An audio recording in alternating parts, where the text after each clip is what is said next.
As a boy, looking out from my father's castle, I thought the sun could never set on the north, so vast did it seem. Part of me still does. The north is by far the largest of the 7 kingdoms, and can fit the other 6 inside it. Not that the others care. Cold and damp, that's how the southerners see the north. But without the cold, a man can't appreciate the fire in his hearth.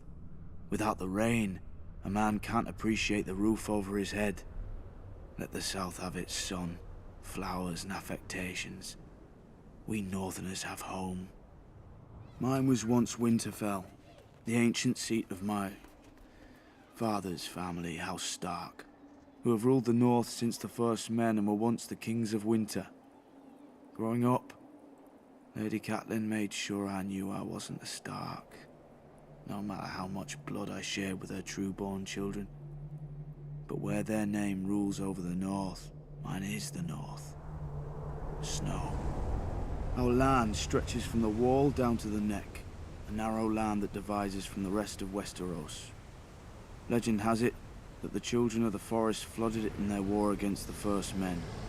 If that's true, every Northman owes them a debt of gratitude. The swamps of the neck are as good as the wall for keeping out unwelcome armies.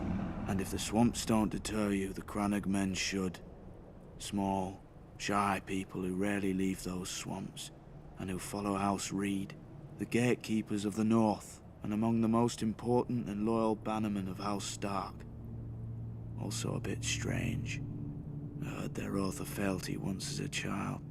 It's like no other lords, ancient and dark. They swear by earth and water, by bronze and iron, and by ice and fire. Where House Reed holds the gate to the north, House Manderley holds the port, White Harbour, the closest thing to a southern city we have, governed by the closest thing to a southern family we have. Generations ago, the Manderleys were driven from the Reach, but the Starks gave them their land in return for fealty. Now White Harbour is the richest city of the north, and the Manderleys the richest family. Not in gold and silver like their southern counterparts, but in fish, grain, and trade. As for the other great northern houses, the Starks brought them into the fold during the Age of Heroes. A Stark wrestled an Ironborn for Bear Island and gave it to the Mormonts. A Stark granted a keep and land to a younger son, Carlon, in return for putting down a rebellion. His family then grew up into the Karstarks. Starks fought the Wildlings and their kings beyond the wall beside the Umbers of Last Hearth, thus earning their fealty. Boltons. Back then they were the bane of the North. A few were even rumoured to wear their enemies' flayed skins as cloaks. But after centuries of war, they too bent the knee. And so House Stark became the kings in the North, but never forgot that they weren't the North. When Aegon and his dragons landed on Westeros, the kings of the Rock and the Reach sent all their men to die to defend their crowns. Torrhen Stark knelt, to spare his people the same fate. He placed duty above pride, just as my brothers in the Night's Watch had done for thousands of years at the Wall. Many think of it as the end of the world, but it's not. I've seen how the land stretches much farther than any man knows, into the land of always winter where the White Walkers came from during the long night.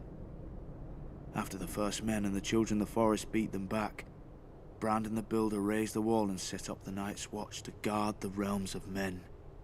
He gave us our oath, our castles and the gift, the lands behind the wall whose farmers and crops sustain us. Southerners may now mock my black brothers as thieves, rapers and worse, and not without cause. But the North remembers why we are there, and if we fall, the South will get a very harsh and very cold reminder.